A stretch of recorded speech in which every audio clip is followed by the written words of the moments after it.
বিসমিল্লাহির রহমানির রহিম। দেখছেন বেপরোয়া গাড়ি চালাইলে কি অবস্থা হয় দেখেন।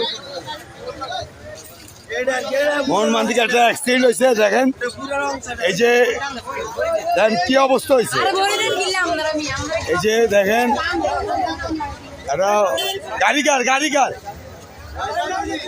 হ্যাঁ গাড়ি কার আপনার কোনো গাড়ি আসেনি দেখছেন, অটো এবং পিক আপ, তারপরে সিএনজি, ত্রিমুখী সংঘর্ষ। আল্লাহ হেফাজত, ঠান্ডা মাথায় গাড়ি চালাবি। ওদের কত হয়েছে দেখছেন, এই হলো ইয়ার দেখেন তিনটা গাড়ি ত্রিমুখী সংঘর্ষ। এই ড্রাইভার বাসে আসেনি রে, মানে আর সিএনজি যাত্রী বেশি হয় না তো, আল্লাহ মাফ করছে দেখছেন, মানে আল্লাহ মাফ করছে, বেশি কিছু হয় না তো। গাড়ির অবস্থা দেখেন, ত্রিমুখী সংঘর্ষ, অটো সিএনজি পিক আপ। সুস্থ আছে তো, যাক হালকা ব্যথা পাইছে, বিয়ামানিল্লাহ যাক।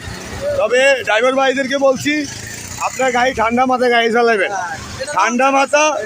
হ্যাঁ সিএনজি তোষ আছে, তার রং সাইডে দিয়ে মারছে, তো আপনার ঠান্ডা মাথায় গাড়ি চালাবেন। এরে এই প্রত্যাশা রাখি, বিদায় নাম।